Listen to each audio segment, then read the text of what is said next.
On nous demande ici de compléter un tableau dans lequel apparaissent les symboles d'atomes ou d'ions, les nombres de protons, nombre de neutrons, nombre de nucléons, nombre d'électrons. Et puis on se demandera si on a affaire à un atome, à un anion, à un cation, et on indiquera le nom de cet ion ou de cet atome. Commençons avec le premier, c'est bien une espèce chimique qui est neutre, ici c'est un atome, c'est l'atome de phosphore. Atome de phosphore. Il s'agit d'un atome qui possède 15 protons. On lit ici en indice et à gauche le numéro atomique qui correspond au nombre de protons. Le nombre de nucléons apparaît en exposant et à gauche. Ici, 31, c'est le nombre de nucléons.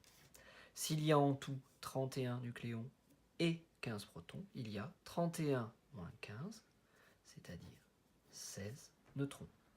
Il y a toujours dans un atome autant de protons que d'électrons. Donc ici, 15. Même raisonnement avec l'ion sulfure maintenant. Il s'agit d'un anion.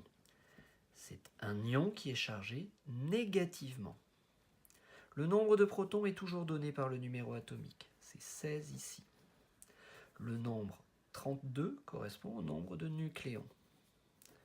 32 moins 16, il y a 16 neutrons.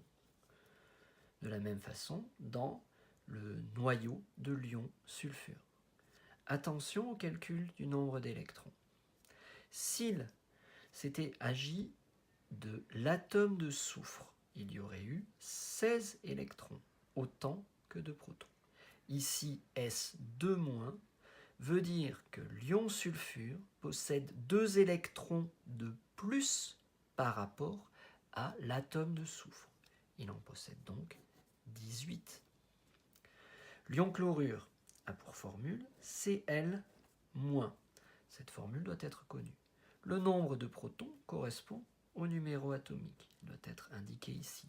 Le nombre de nucléons à cet endroit-là. Il s'agit bien entendu d'un anion, un ion négatif. Le nombre d'électrons, même raisonnement.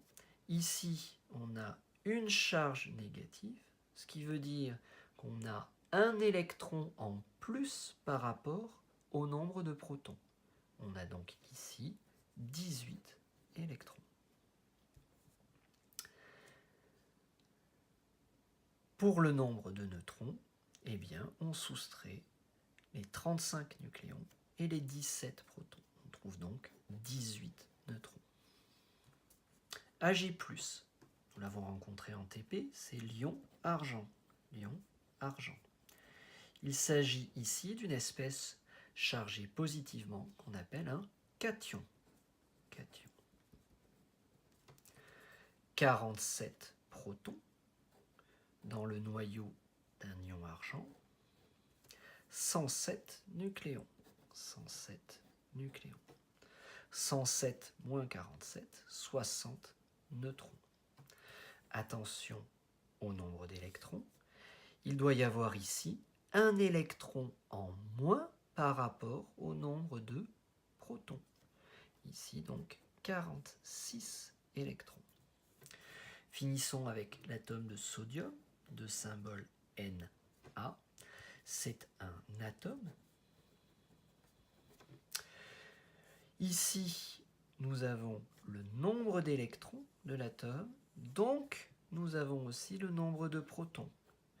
Dans un atome, il y a toujours autant de protons que d'électrons. Ici, on peut donc indiquer le numéro atomique 11. Il y a 12 neutrons, 11 protons, donc en tout, 11 plus 12, 23 nucléons. Voilà la représentation symbolique de l'atome de sodium.